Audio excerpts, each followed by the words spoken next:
세상에 떠도는 기묘한 괴담들. 첫 번째 이야기, 경남 창녕의 남지라는 동네에서 실제로 겪었던 실화괴담. 제가 사는 곳은 창녕 남지라는 읍동네입니다.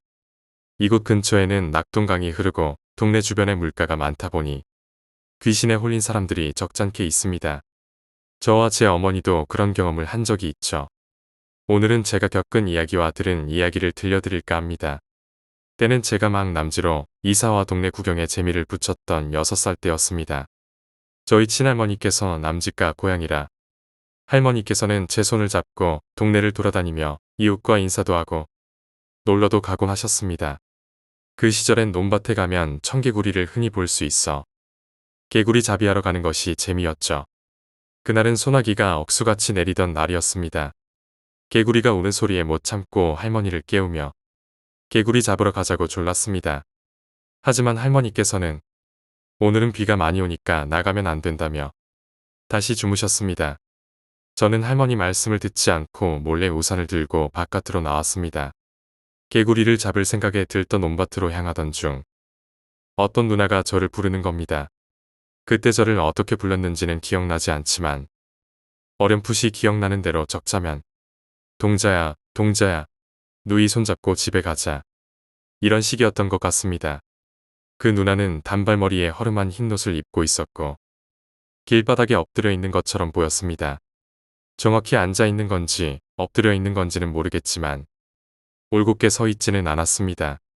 그 누나는 자꾸 저를 자기 쪽으로 오라며 손짓했고 저는 아무 생각 없이 그녀를 따라 걸어갔습니다. 그러던 중 갑자기 할머니의 부르렁 같은 고함 소리가 들렸습니다. 정신을 차려보니 저는 연꽃밭에 거의 가슴이 잠길 정도로 깊이 들어가 있었습니다. 버선발로 뛰어나오신 할머니께서 저를 끌어내며 꾸짖으셨습니다. 개구리 때문에 거기까지 기어들어갔냐. 너무 놀란 저는 오줌을 지리며 울기만 했습니다. 집으로 돌아와 씻고 아랫목에 몸을 녹이며 진정이 되자 할머니께서는 초코파이를 건네시며 다시 한번 물으셨습니다. 어쩌다가 거기까지 들어간 거야? 저는 그날 봤던 누나 이야기를 들려드렸습니다. 할머니는 제 이야기를 듣자 눈이 둥그레지며 얼른 소금을 가져오시더니 제 어깨에 부려 털고 문 앞에도 소금을 뿌리셨습니다. 할머니의 갑작스러운 행동에 또다시 겁이 나서 울음이 터졌습니다. 나중에 아버지와 어머니께 이 일을 들려드리니 아버지께서 말씀하시기를 그게 뺑뺑이 귀신이다. 네 귀신한테 홀린 거다. 라고 하셨습니다. 그것이 제가 처음 본 귀신이었습니다. 그 뒤로도 가끔 뺑뺑이 귀신에 홀린 사람들 이야기를 듣곤 합니다. 그날 이후 나는 뺑뺑이 귀신의 존재를 뼈저리게 느끼게 되었다. 어린 마음에 그날의 일이 워낙 충격적이었기 때문인지 그 뒤로도 종종 뺑뺑이 귀신을 본 것 같은 느낌이 들곤 했다. 낙동강 근처를 지나갈 때면 아무도 없는 곳에서 누군가가 나를 부르는 소리가 들리기도 했고 논밭에서 뛰놀다가도 문득 저 멀리 누군가 앉아있는 모습이 보일 때가 있었다. 할머니는 늘 혼자 돌아다니지 말아라 하셨고 저는 할머니의 말씀을 귀담아 들어야만 했다. 하지만 어느 날 그 사건을 완전히 잊고 친구들과 신나게 논 적이 있었다. 초등학교 저학년 시절이었는데 친구들과 개울가에서 돌을 던지며 놀고 있었다. 그때는 해가 지기 전이었지만 어느새 시간이 지나 어둑어둑해졌다. 우리는 집으로 돌아갈 준비를 하다가 어디선가 기묘한 소리가 들리는 걸 느꼈다. 친구 중 한 명이 갑자기 멈춰 서서 무언가를 뚫어지게 쳐다봤다. 저기 뭐가 있지 않냐? 그 친구가 손가락으로 가리킨 곳을 보니 저 멀리 한 여자가 무릎을 꿇고 앉아 있었다. 우리는 당황했지만 그 여자는 아무런 움직임도 없이 고개를 푹 숙인 채 가만히 있었다. 다들 무서워서 어쩔 줄 몰라 하며 그 자리에 얼어붙고 말았다. 친구들 중 하나가 용기를 내어 속삭였다. 가자. 빨리 집으로 가자. 우리는 재빨리 그 자리를 떠났다. 뒤를 돌아보지 않고 무작정 달렸다. 가슴은 두근거렸고 그 기묘한 장면이 머릿속에 잔상처럼 남아있었다. 집에 도착하고 나서야 알게 되었다. 그 여자가 우리를 불렀다는 사실을. 달려오던 중 누군가 내 이름을 부르는 소리가 들렸지만 나는 그저 환청일 거라고 생각했다. 그러나 친구들도 자기 이름을 불렀다는 이야기를 했다. 다음날 친구들과 모여 그 이야기를 다시 나누었을 때 우리는 모두 그 장면이 얼마나 섬뜩했는지에 대해 이야기했다. 그날 본 여자가 뺑뺑이 귀신이 아니었을까 하는 두려움이 들었다. 그로부터 몇 년이 흐른 뒤 나는 중학생이 되었다. 그때쯤엔 뺑뺑이 귀신의 이야기를 잊고 지내고 있었다. 하지만 어느 겨울밤 친구와 함께 밤늦게까지 동네를 돌아다니다가 또 다른 기이한 일을 겪게 되었다. 그날 밤은 유난히도 맑고 추운 날이었다.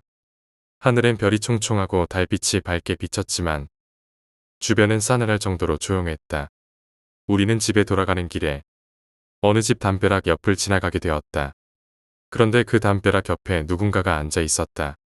나는 멈춰서서 친구에게 속삭였다. 야, 저거 뭐야? 누가 거기 앉아 있어? 친구도 겁먹은 얼굴로 그쪽을 바라보았다. 저기, 그냥 지나가자. 괜히 신경 쓰지 말자. 우리는 걸음을 재촉했지만 어느 순간 뒤에서 누군가의 발소리가 들리는 것 같았다. 아무리 빨리 걸어도 그 발소리는 계속 따라오고 있었다. 나는 친구에게 작게 소리쳤다. 뭐야, 저거 진짜 따라오는 거 아니야? 친구는 더 겁에 질린 얼굴로 고개를 끄덕였다. 빨리 뛰자. 우리는 더 이상 참지 못하고 전속력으로 달리기 시작했다. 골목을 돌아 집에 거의 도착했을 때까지도 그 발소리는 끊이지 않고 따라오고 있었다. 집에 도착해 문을 닫고 숨을 고른 후에야 우리는 그 발소리가 더 이상 들리지 않는 것을 확인할 수 있었다. 며칠 후 나는 어머니에게 이 일을 털어놓았다. 어머니는 잠시 생각에 잠기시더니 어릴 적 할머니께서 소금으로 나를 보호하셨던 그 사건을 떠올리며 말씀하셨다. 아마 너는 귀신에게 홀린 것일 수도 있다. 예전에도 너를 보호하기 위해 소금을 뿌렸던 것처럼 다음에 또 그런 일이 생기면 반드시 소금을 뿌리거나 누군가의 도움을 받아야 한다. 그 말이 왠지 더 무섭게 다가왔다.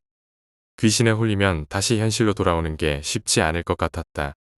그 이후로 나는 밤에 혼자 외출하는 것을 피하게 되었다. 아무리 친구들이 함께 있어도 문득 어디선가 불현듯 나타나 나를 홀리려는 귀신이 있다는 생각이 들곤 했다. 고등학생이 되고 나서는 그 일이 좀 잊혀진 듯했다. 하지만 마음 한구석에 그때의 기억은 늘 남아 있었다. 친구들끼리 모이면 종종 그날의 이야기를 꺼내며 웃어 넘기기도 했지만 그 속에 남아있는 공포는 쉽게 사라지지 않았다. 고등학교를 졸업하고 대학을 가기 위해 집을 떠난 뒤로 나는 더 이상 뺑뺑이 귀신을 본 적이 없었다. 하지만 고향에 돌아갈 때마다 어릴 적 그 공포스러운 경험들이 다시 떠오르곤 했다. 특히 낙동강 근처를 지날 때면 아직도 어디선가 나를 부르는 소리가 들릴 것만 같은 기분이 들었다. 어쩌면 그 귀신은 아직도 거기 어딘가에서 누군가를 홀리기 위해 기다리고 있는 건 아닐까 하는 생각이 들었다. 두 번째 이야기, 대구에서 겪은 제사와 관련된 괴담. 제가 어릴 적 살던 동네는 대구 시내의 평범한 주택촌이었습니다.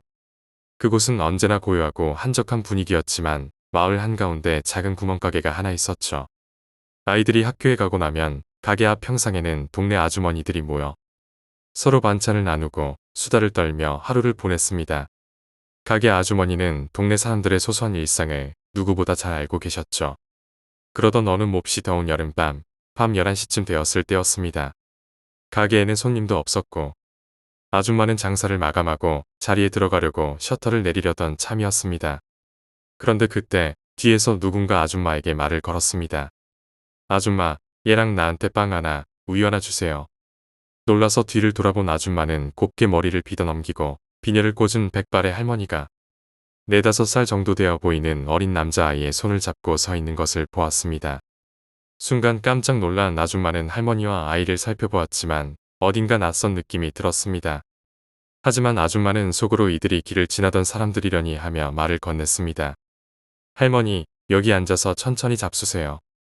아줌마는 돈 받을 생각도 하지 않고 빵과 우유를 건넸습니다. 할머니와 아이는 건네받은 빵과 우유를 허겁지겁 먹기 시작했습니다. 그 모습을 보던 아줌마는 그들의 낯선 모습에 의아함을 느끼며 조심스럽게 물었습니다. 할머니, 이 동네에서 처음 보는데 누구 찾아오셨어요?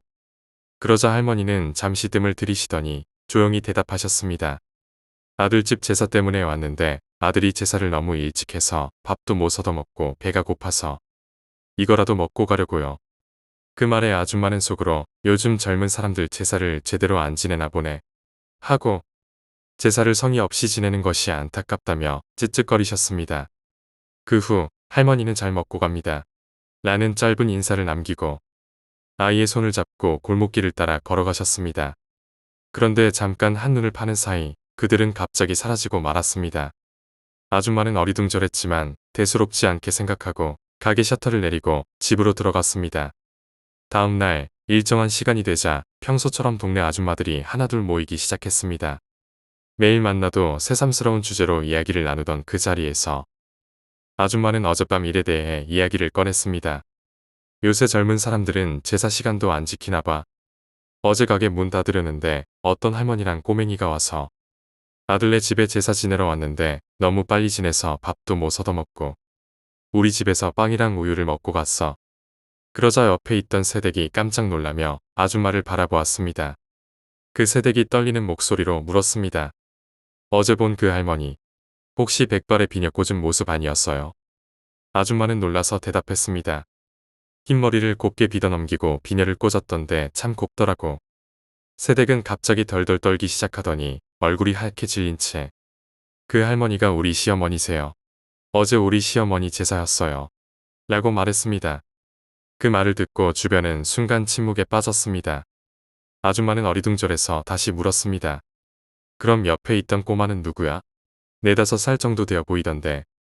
그러자 새댁은 잠시 말을 잇지 못하다가 대성통곡에 가까운 울음소리를 터뜨렸습니다.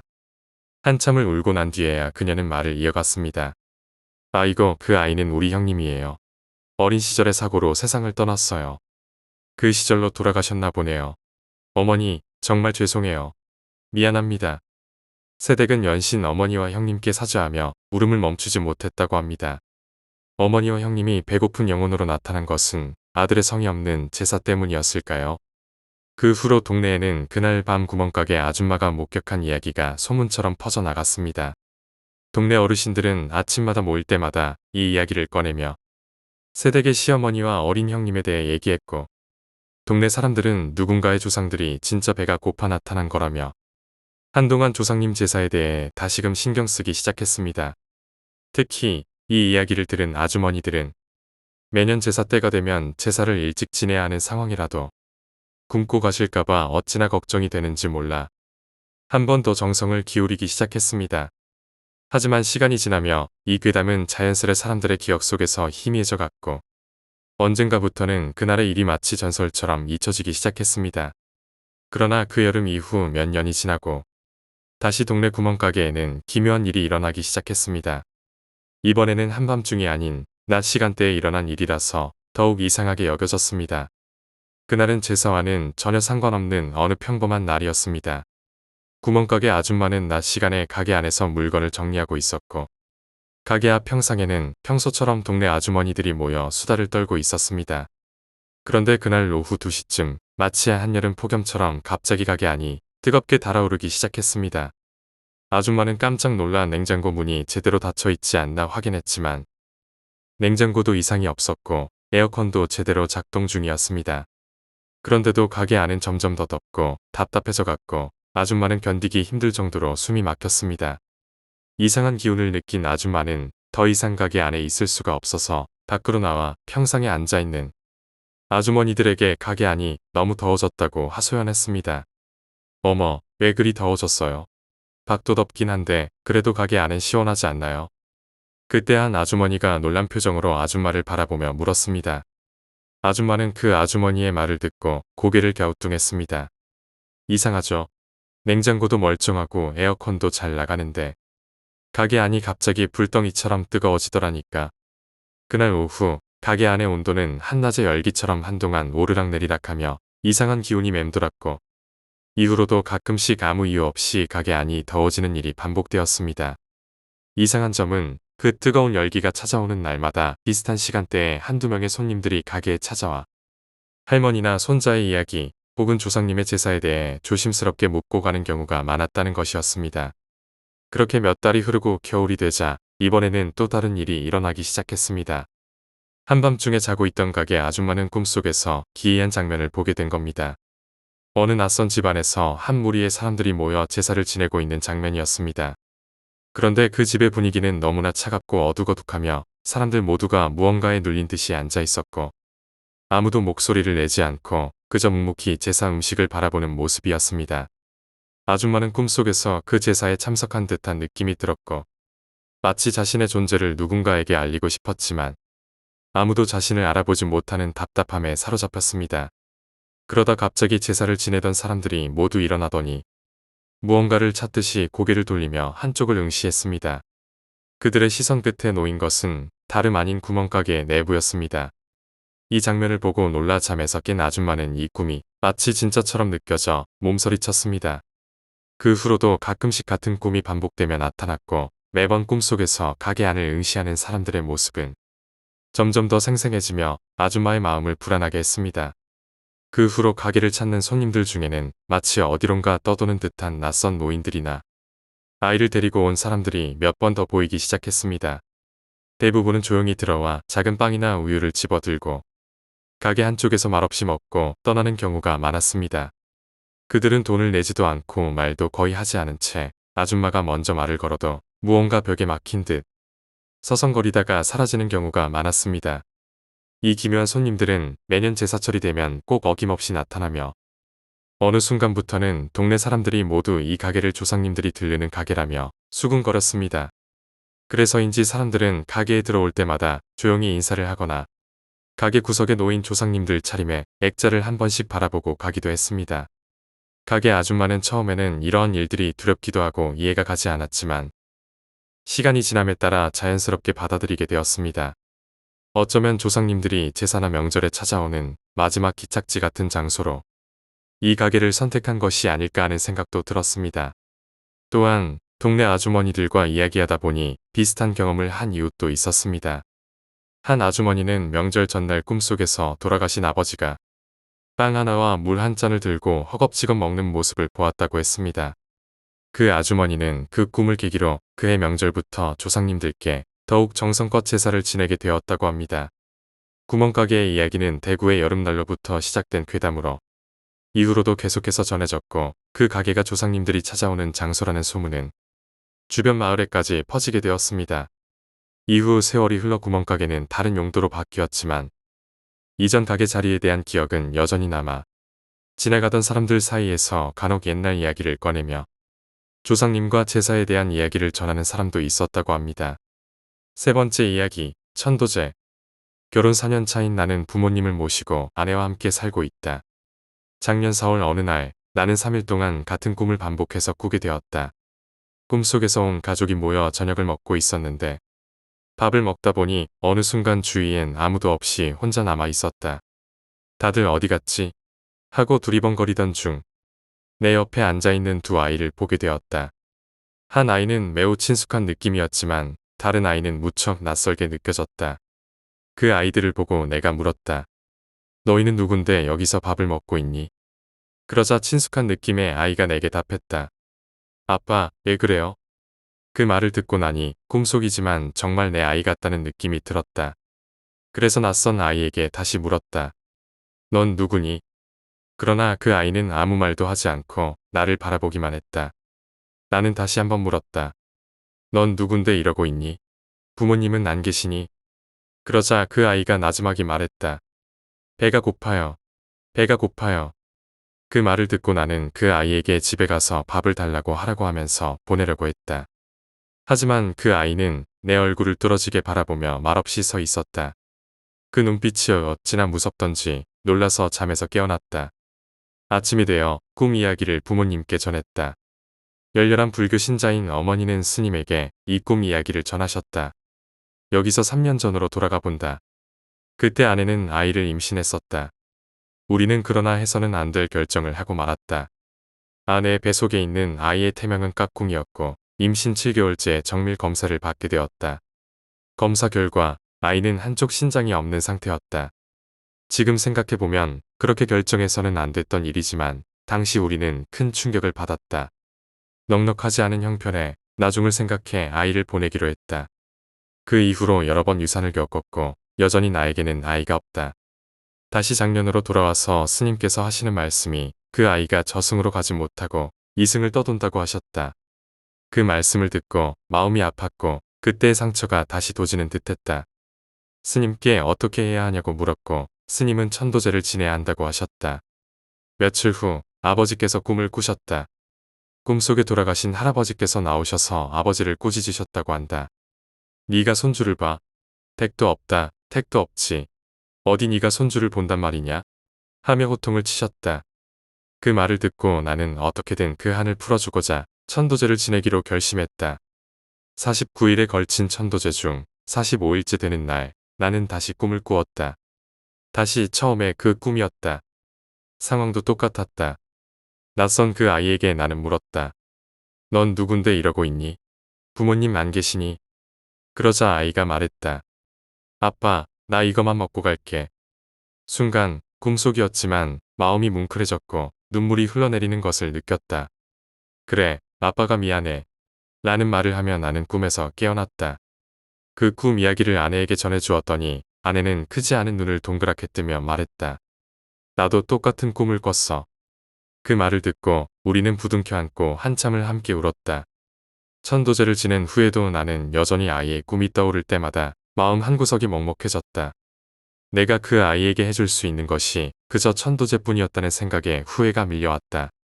하지만 나는 어머니와 스님이 권해주신 대로 천도제를 정성껏 지냈고 그 아이가 더 이상 이승에 미련을 두지 않고 평온한 곳으로 갈 수 있기를 진심으로 기도했다. 천도제가 끝난 이후 아내와 나는 아이를 기다리기로 했다. 이제는 아이가 왔을 때 우리가 따뜻하게 맞아줄 준비가 되어 있다고 믿었다. 우리는 지난 선택을 마음 깊이 묻어두고 이제는 새로운 삶을 맞이하자는 결심을 했다. 시간이 흘러 계절이 몇 번 바뀌었다. 그러던 어느 날 아내가 내게 조용히 다가와 말을 건넸다. 여보, 오늘 밤에 이상한 꿈을 꿨어.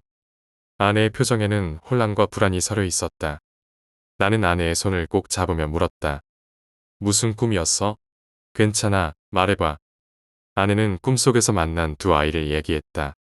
하나는 친숙하게 다가오는 아이였고 다른 하나는 여전히 낯선 아이였다. 낯선 아이는 조용히 앉아 우리를 바라보고 있었다고 했다. 아내는 그 아이에게 다가가 물었다고 한다. 너 여기서 뭐하고 있니? 그러자 아이가 대답했다. 엄마, 나 여기에 있어요. 잊지 말아주세요. 그 말을 들은 아내는 눈물이 차오르는 것을 느끼며 꿈에서 깨어났다고 했다. 그날 밤 아내는 잠들지 못하고 나의 품에서 한참을 울렀다. 우리의 마음은 천도제를 지낸 후에도 여전히 아이에 대한 미안함과 후회로 무겁게 남아 있었다. 그리고 그 아이가 여전히 우리 곁에서 떠나지 못하고 있는 것 같아 마음이 아팠다. 아내와 나는 다시 한번 스님을 찾아가 우리의 꿈 이야기를 전했다. 스님은 우리의 이야기를 차분히 들으시고 나서 고개를 끄덕이며 말씀하셨다. 아직도 그 아이가 부모의 사랑을 느끼지 못하고 이승에 남아있으니 당신들의 진심을 더욱 간절히 전해야 합니다. 스님의 말씀을 듣고 아내와 나는 다시 한번 아이를 위해 기도하며 우리의 마음속에 아이를 진심으로 품어주기로 했다. 아이를 보내준 것이 잘못이었음을 솔직하게 받아들이고 그 아이가 이제는 평온하게 저승으로 갈 수 있기를 간절히 바랐다. 그 후로도 몇 주 동안 아내와 나는 매일 아이를 위해 기도하며 그가 더 이상 외롭지 않도록 마음으로 함께했다. 우리는 천도제를 지내면서 느꼈던 그 아픔을 되새기며 다시는 이 아이의 존재를 잊지 않을 것이라고 다짐했다. 얼마 지나지 않아 우리는 새로운 기적을 맞이하게 되었다.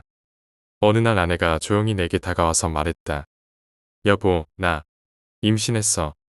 그 말을 듣고 나의 마음은 설렘과 기쁨으로 가득 찼다. 우리는 오랜 기다림 끝에 우리에게 다가온 새로운 생명을 환영하기로 했다. 하지만 동시에 마음속 깊은 곳에는 여전히 그 아이에 대한 미안함과 그리움이 자리 잡고 있었다. 임신한 아내를 위해 우리는 더욱더 정성을 다해 기도하며 아이를 맞이할 준비를 했다. 아내는 그동안 겪었던 아픔과 슬픔을 잊지 않고 아이가 건강하게 자라도록 최선을 다해 몸을 챙기고 마음을 가다듬었다. 그리고 아내의 배 속에서 아이가 점점 자라나면서 우리에게 새로운 희망과 기쁨을 안겨주었다.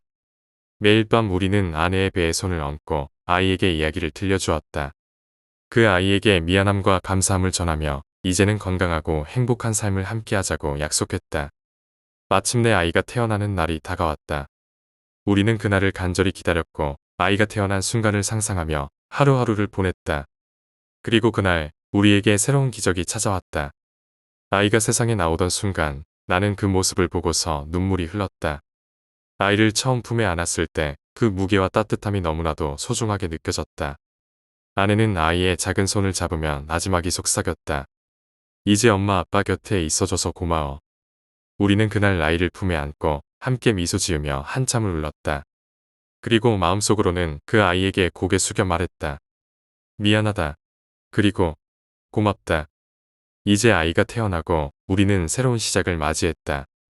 그 아이는 언제나 우리 마음속에 함께 있을 것이고 우리는 그를 위해 기도하며 기억할 것이다. 아이는 떠났지만 그의 존재는 우리 가족에게 평화와 사랑을 남겨주었다. 그 아이는 이제 아마도 저 하늘 어딘가에서 우리를 지켜보고 있을 것이다. 그리고 나는 오늘도 그 아이에게 말한다. 사랑한다. 그리고 아빠가 항상 기억할게. 네 번째 이야기, 저주받은 다리. 약 반년 전 늦겨울에 겪은 일인데 당시에는 정말 무서웠던 경험입니다. 귀신 같은 건 잘 믿지 않는 편이지만 그날을 생각해보면 귀신의 시인 듯한 느낌도 듭니다. 회사 근처에 외삼촌 댁이 있어 어머니께서 퇴근하면서 외삼촌 댁에 들러 물건 좀 받아와라라고 하셨습니다. 당시 어머님께서 외삼촌 일을 도와드리고 계셨거든요. 퇴근 후 아내에게 전화해 조금 늦는다고 말하고 외삼촌 댁에 들렀습니다. 외삼촌께서 엄마에게 줄 물건이 지금 없어서 공장에 가야 하니 같이 가자라고 하시더군요. 평소 몇 번 가본 공장이라 거리낌 없이 그럴게요 하고 제 차로 외삼촌 차를 따라갔습니다. 그때가 오후 7시쯤이었고 그날 눈이 엄청 많이 와서 어두운 데다 길이 매우 미끄러웠습니다. 출발하기 전 외숙모께서 조심히 운전하고 외삼촌 차 잘 따라가.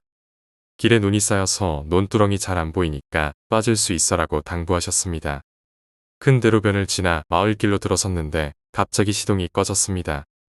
기름 게이지를 보니 기름이 없는 걸 보고 아차 싶더군요. 외삼촌께 공장 위치 알고 있으니 먼저 가세요.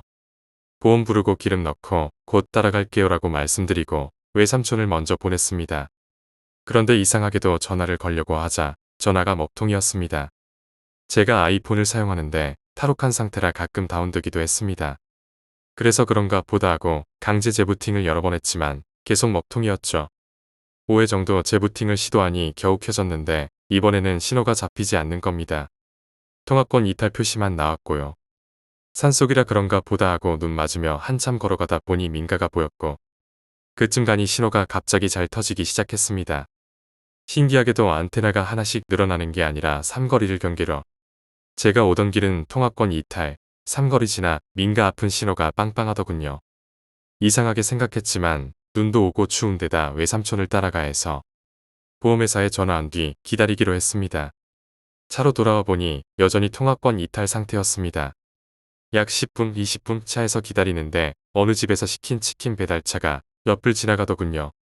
그 순간 갑자기 전화가 울렸습니다. 어라? 전화가 안 되는데. 확인해보니 신호가 빵빵하게 잡히고 집에서 온 전화였습니다. 언제 오냐고 물어보는 아내의 전화였죠. 그동안 통화가 안 됐던 자초지종을 설명한 뒤 통화를 마쳤고 다시 차에서 기다렸지만 보험차는 오지 않았습니다. 보험사에 다시 전화하려고 보니 이번에도 통화권 이탈이더군요. 결국 차에서 내려 민가 쪽으로 다시 걸어가 그곳에서 보험사에 전화했습니다.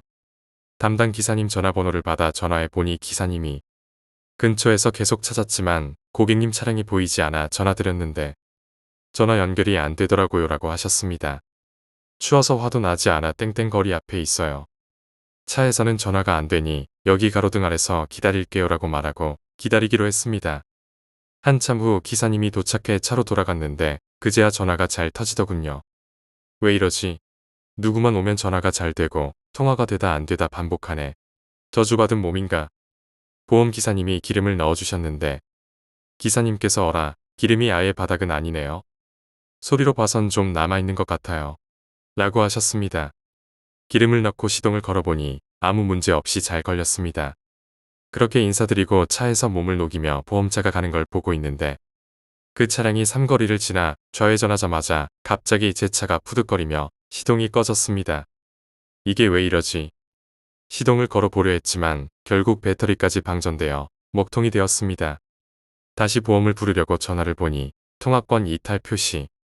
차에서 나와 민가 쪽으로 다시 걸어가 기사님께 전화해 시동이 꺼졌다고 말하니 다시 오신다고 하더군요. 기사님도 시동을 걸다 안 돼요. 결국 제 차를 레카에 매달고 시내 카센터로 가기로 했습니다.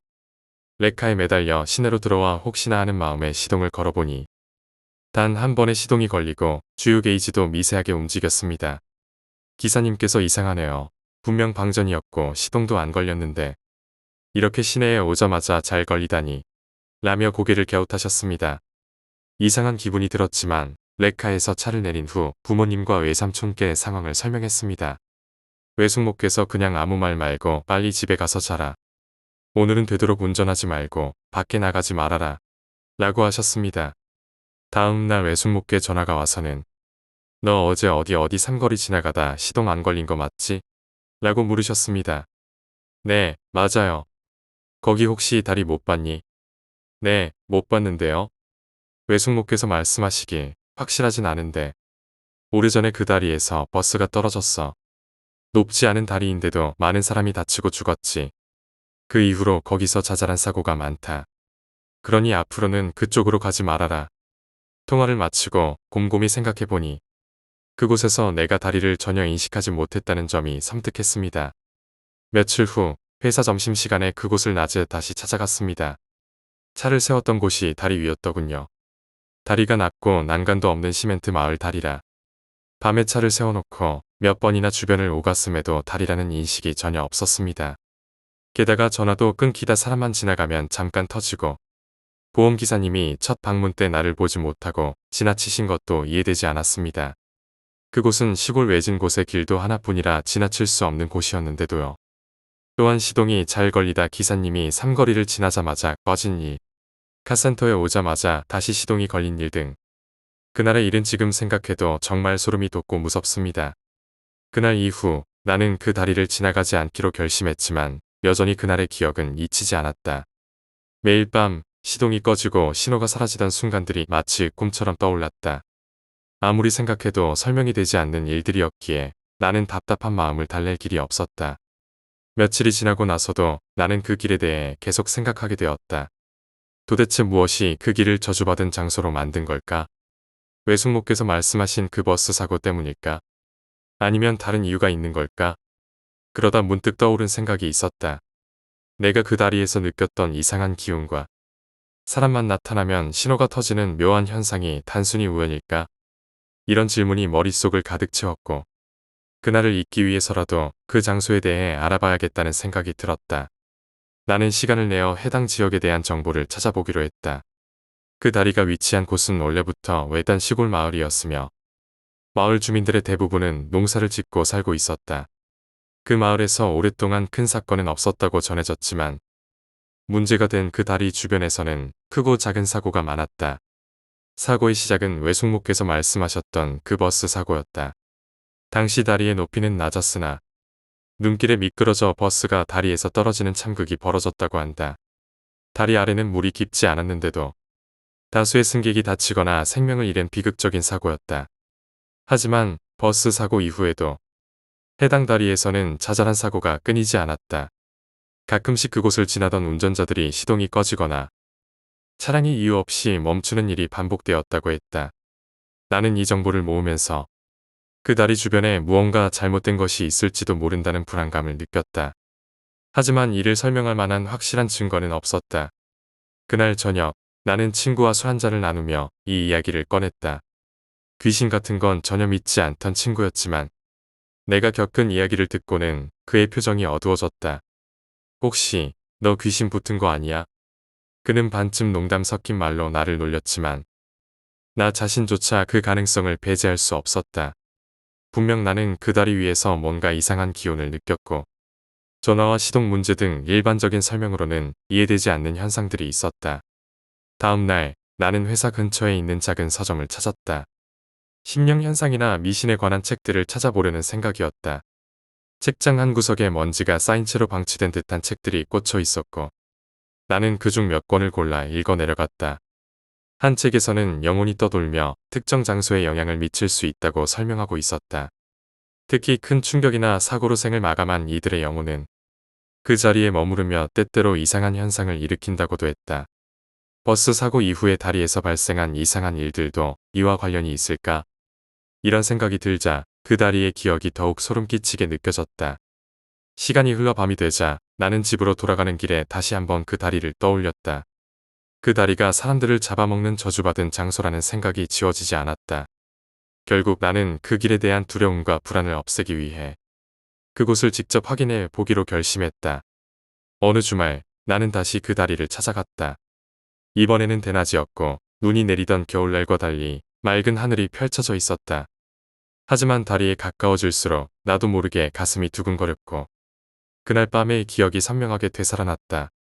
다리 위에 서서 주변을 둘러보았다. 높지 않은 시멘트 다리였지만 다리 주변의 풍경은 묘하게 음산한 느낌을 주었다.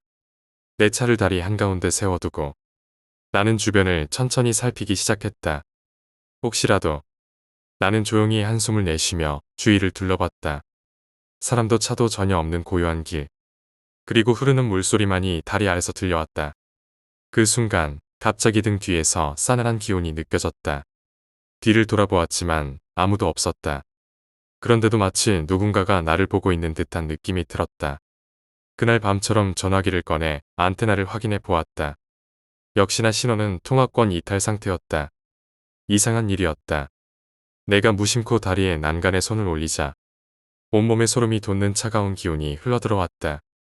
그 순간 머릿속에 버스가 미끄러지며 다리 아래로 떨어지던 사고 장면이 스쳐 지나갔다. 뭐지? 왜 이런 기분이? 나는 놀라서 손을 걷어들였다. 하지만 이미 그날의 기억이 되살아나듯 공포감이 휘몰아쳤다. 지금이라도 이곳을 떠나야 한다는 생각이 들었지만 마치 발이 묶인 듯 움직이지 못했다. 잠시 후 다시 차로 돌아가려던 순간이었다. 저 멀리 길 끝에서 서서히 누군가 걸어오는 것이 보였다. 검은 옷을 입은 사람이었다. 가까워질수록 그 사람은 마치 내가 있는 쪽을 똑바로 바라보고 있는 듯했다. 놀라움에 굳어버린 채로 그 사람이 다가오는 걸 지켜보았다. 그가 다리 한가운데에 이르렀을 때 그제야 얼굴이 보였다. 눈빛은 텅 비어 있었고 무표정한 얼굴로 나를 바라보았다. 내 발걸음은 얼어붙었고 두려움이 온몸을 휘감았다. 그는 내게 아무 말도 하지 않았지만 마치 내 안의 두려움과 죄책감을 꿰뚫어보는 것 같았다. 순간적으로 나는 그가 그 버스 사고로 생을 마감한 사람이라는 확신이 들었다. 무언가 말을 해야 할 것 같았지만 입술은 굳어버렸다. 그는 나를 한참 동안 바라보더니 천천히 다리 끝을 향해 걸어갔다. 그리고 다리의 난간에 선 그는 나지막한 목소리로 말을 걸었다. 여기서 나가지 마세요. 그의 목소리는 차갑고도 쓸쓸했다. 나는 두려움에 숨조차 쉴 수 없었다. 그리고 이내 그는 다리의 끝으로 사라져갔다. 놀라움에 벗어나 차로 돌아온 나는 차 안에서 한참 동안 숨을 고르며 다리에서 빠져나왔다. 그리고 다시는 그 길을 지나지 않기로 결심했다. 그 이후로 나는 다시 그 다리를 찾지 않았다. 그 다리가 어떤 저주를 품고 있는지는 모르지만 나는 더 이상 그 비밀을 알고 싶지 않았다. 그곳에서 마주한 섬뜩한 기운과 그의 목소리는 지금도 내 기억 속에 선명하게 남아있다. 언젠가 시간이 흐르면 그날의 기억도 희미해지겠지만 그날의 공포와 그 다리에 대한 두려움은 결코 사라지지 않을 것이다. 5번째 이야기, 늪 귀신. 여보세요. 괜찮아요. 이봐요. 내가 사람을 죽였다. 이미 병원에 데려가기엔 너무 늦었다. 아마 남은 여생은 감옥에서 평생 썩다 죽겠지. 빨리 나온다고 하더라도 최소 10년은 있을 텐데 이대로 인생을 포기할 수는 없어. 뭔 놈의 몸뚱이가 이렇게 무겁냐. 그날은 천둥번개가 치고 하늘에 구멍이 뚫린 듯 폭우가 쏟아졌다. 차가운 빗방울은 딱딱한 땅껍질을 두드려 부수고 땅껍질은 가죽을 벗어 던진 듯 진흙으로 변해 질척거렸다. 그리고 그날 천둥소리와 한 여성의 비명소리가 겹쳤다. 산골짜기 작은 마을에서 처음 보는 여성을 죽였다. 이 작은 마을에서 20년을 살아온 나는 마을 사람 모두를 알지만 오늘 처음 본 이 여자는 마을 사람이 아니었다. 생김새를 보니 아마 도시에서 온 듯했다. 뽀얀 피부에 분홍색 미니스커트를 입고 있었다. 물론 지금은 피 때문에 갈색으로 변했지만 말이다. 마을 지리에 익숙한 나는 사람이 다니지 않는 길을 찾아 시체를 끌고 산으로 갔다. 산에 무드려던 찰나 나무를 캐러 온 마을 사람들이 보여 시체를 눈앞에 보이는 늪에 던져버렸다. 착각이었을지도 모르겠지만 늪이 시체를 삼켜갈 때 죽은 여성의 눈과 마주친 것 같았다. 아마 내가 스스로 만들어낸 환상일 거라며 서둘러 집으로 도망쳤다. 아무도 없는 건가? 있었구나. 그래도 가족을 보니 좀 다행이다. 왜 그래? 무슨 일 있었어? 바지가 진흙투성이야. 아니, 아무것도 아니야. 너 어서 가서 숙제나 해. 뭐야, 왜 갑자기 시비야? 시비는 내가 먼저 걸었잖아. 동생을 얼른 내쫓고 방 미닫이 문을 굳게 잠근 뒤 이불을 덮고 오들오들 떨었다. 해는 떨어졌고 비는 계속 내렸다. 밤이 되었고 난 모든 걸 잊고 내일 처음부터 다시 시작하기로 마음먹었다. 정적 속에서 시계 소리가 나를 계속 깨우는 듯했다. 양을 세려 해도 죽은 여성의 눈이 떠올랐다. 늪에 파묻었지만 다시 헤쳐나오면 어떻게 하지? 내가 죽인 게 정말 사람이었나? 어쩌면 귀신이 아니었을까? 하기 싫은 생각들이 떠오르며 잠을 방해했다. 그러나 시간이 흐르면서 점점 잠에 빠져들었다. 그때 누군가가 이불 밑에서 내 발을 잡아당겼다. 몰려왔던 잠이 깨고 천천히 이불을 들어 올려 아래를 봤다. 하필이면 제일 싫어하는 영화 장면이 떠올라 나를 더 궁지로 몰았다. 하지만 다행히 영화처럼 귀신이 이불 속에서 나타나진 않았다. 아무래도 너무 스트레스를 받아 이상해진 것 같았다. 범인은 반드시 현장에 다시 나타난다는 말이 떠올랐고 나는 시체의 상태가 궁금해졌다. 늦은 새벽이었지만 시체가 있는 곳으로 가야 할 것만 같았다. 옷을 챙겨 입고 우비를 입으려던 순간 번쩍 방이 한순간 밝아지며 미닫이 문 밖에 여성이 서 있는 모습이 보였다. 분명히 보았다. 어느새 우비까지 다 입고 나는 얼른 이불 속으로 들어가 머리까지 덮었다. 방 문이 열리고 틈 사이로 여성의 맨발이 보였다. 진흙이 묻어 있었다. 늪에 빠뜨린 그 시체가 온 것이다. 바닥에 진흙을 떨어뜨리며 내게 다가왔다. 너무 무서워 이불을 꽁꽁 둘러싸매고 숨죽였다. 무언가가 이불 위로 떨어졌다. 자는 척해도 소용없다는 걸 잘 알았다. 몸은 떨렸고 손에는 땀이 가득해 이불을 제대로 잡지도 못했다. 노크하듯 무언가가 계속 이불 위로 떨어졌다. 분명 진흙이었다. 그 여성이 귀신이 되어 복수하러 온 게 틀림없었다. 정말 죄송합니다. 그래도 산 사람은 살아야죠. 제발 가주세요. 잘못했어요. 제발 가주세요. 귀신이 이불을 잡아 던졌고 난 비명을 질렀다. 뭐야? 너였어? 귀신은? 무슨 소리를 하는 거야? 무슨 귀신? 아니, 분명. 그래. 진흙. 동생을 머리부터 발끝까지 훑어보니 잠옷을 입고 있었다. 아무것도 묻어있지 않았다. 조금 전까지 내가 보았던 진흙들은 무엇이었을까? 오빠, 우비까지 입고 자는 거야? 제정신이야? 나 나가봐야겠어. 오빠 어디가? 자전거를 타고 천둥과 폭우 속에서 시체가 있는 곳까지 페달을 밟았지만 속도가 나지 않았다. 젠장. 왜 이렇게 안 나가는 거야? 어딜 가는 거야? 누군가 내 뒤에서 속삭였다. 뒤를 돌아보니 아까 죽인 여자가 피와 진흙이 묻은 얼굴로 내 뒤에 타고 있었다. 그리고 그 순간 체인에 무언가가 걸려 넘어졌다. 안 돼. 오지 마. 자전거는 버린 채 늪까지 쉬지 않고 뛰었다. 뒤를 잠깐 돌아보니 쓰러진 자전거뿐이었지만 돌아갈 수 없어 뛰고 또 뛰었다. 늪에 도착해 아무 두려움 없이 시체를 던졌던 구덩이에 손을 깊게 넣었다. 지금 확인하지 않으면 안 됐다. 내가 미친 건지 귀신이 들린 건지 아니면 정말로 살아서 돌아온 건지. 약간 붉은 빛이 나는 늪 속에서 손을 휘저었지만 아무것도 잡히지 않았다. 되려 늪 속에서 무언가가 나를 잡아당기는 듯해 손을 빼버렸다. 이 늪이 아닌가. 비 때문인지 밤이라 그런지 그곳은 익숙하지 않았다. 내 꼴도 말이 아니었지만 사태의 심각성을 더 크게 느꼈다. 그제야 내가 사람을 죽였다는 것이 실감났다. 늪 구덩이마다 손을 깊게 넣어 휘저었지만 시체는 전혀 보이지 않았다. 늪 속에 손을 넣을 때마다 무서웠지만 귀신이 아님을 확인하고 안심하고 싶었다. 그때 손에 무언가가 잡혔다. 곧바로 그것을 늪 밖으로 당겼다. 그것은 엄청나게 무거웠지만 공포보단 무거움이 덜했다. 온 힘을 다해 당겼다. 늪에서 내 손목이 올라오고 내 손에는 검은 머리카락이 감겨 있었다. 늪에 빠뜨린 시체가 틀림없었다. 긴 흙발이 점차 드러나 이마가 보일 때쯤 팔에 힘이 빠지기 시작했다. 안심했다. 시체가 잘 있었기에 아무도 내가 한 일을 몰랐기에 내가 본 것은 환상일 뿐이었기에 굳이 시체의 얼굴을 볼 필요를 느끼지 않았다. 오히려 늪 속 시체의 얼굴을 보면 더 충격을 받을 것 같아 그대로 힘을 서서히 풀었다.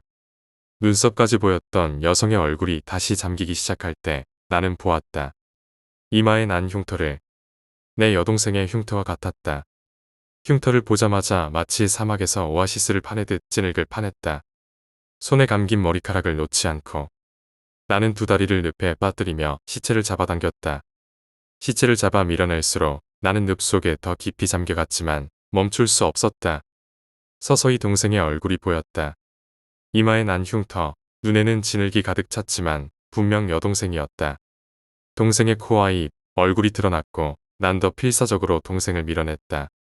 마침내 내 목까지 늪 속에 잠겼고 동생의 시체는 늪 밖으로 올려졌다. 여기서 뭐해? 동생의 시체가 고개를 돌려 나를 보며 말했다. 눈알 없는 눈 속에 진흙이 가득했고 입과 코에도 진흙이 차 있었다. 그때 알았다. 내게 동생이 없었다는 것을. 너 늪 귀신 알아? 물 귀신 아니야? 아냐, 늪 귀신이야. 늪 귀신은 또 뭐야? 늪에서 빠져 죽은 귀신이야? 아니, 시체가 늪에 빠진 거고 죽은 건 정확히 몰라. 시체가 늪에 빠지다니. 누군가가 죽이고 시체를 늪에 버렸대. 늪을 파헤쳐 볼 사람은 아무도 없으니까. 그럼 죽인 사람은 평생 안 잡히는 거야? 아니, 늪 귀신을 만든 사람은 본인도 그 늪에 빠져 죽는데. 내가 이곳을 떠올릴 때마다 마치 늪에 빠진 듯 벗어나지 못할 무언가가 나를 끌어당기는 기분이었다. 내가 죽인 여자가 분명히 늪 속에서 사라졌을 때부터 이 느낌은 더욱 선명해졌다. 죽은 이가 되돌아온다는 걸 믿지 않았던 나는 이제 매일 밤 그 늪에서 그녀가 나를 기다리고 있는 듯한 공포에 휩싸였다. 다음 날도 어김없이 비가 내렸다. 끝없이 흘러내리는 빗줄기는 내 방 창문을 두드리며 마치 이리로 와라고 속삭이는 듯했다. 밤이 깊어갈수록 귀가 아플 만큼 빗소리는 커졌고 나는 혼란스러워지기 시작했다. 이제 집 밖에서 그녀의 목소리가 들려오는 것만 같았다. 이봐, 여기 있어. 어둠 속에서 들려오는 그 목소리는 점점 더 명확해졌다.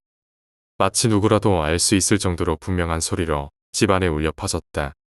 나는 그 소리가 머릿속에서 울리는 환청이라 생각하려 애썼지만 목소리는 가까워지기만 할 뿐 사라지지 않았다. 심장이 쿵쾅거리며 나는 소리를 따라가기로 결심했다. 어차피 이 상태로는 잠도 제대로 잘 수 없었다. 작은 후레쉬를 손에 쥐고 나는 발소리를 죽이며 집을 나섰다. 바닥에 내리쬐는 후레쉬 불빛은 빗방울 속에서 찰나에 사라졌다가 다시 나타나기를 반복했다. 나는 그렇게 천천히 그러나 분명히 내가 시체를 버린 늪이 있는 산으로 향했다. 집을 나서기 전 내 동생이 분명히 자고 있는 걸 확인했음에도 불구하고 문득 뒤를 돌아볼 때마다 어둠 속에서 그녀의 모습이 엿보이는 듯했다. 조금만 가면 늪이다. 이제 다 왔다는 생각에 숨을 골랐다. 그 순간 등 뒤에서 익숙한 목소리가 들려왔다. 오빠, 어디가? 그 소리에 순간적으로 움찔했지만 이내 비명조차 지를 수 없었다. 돌아보니 동생이었다. 내가 죽인 여자와 똑같은 모습으로 서서 이마에는 흉터가 선명하게 빛나고 있었다. 피가 맺힌 듯 흉터가 뚜렷했고 그녀의 눈은 나를 매섭게 노려보았다. 오빠, 왜 날 죽였어?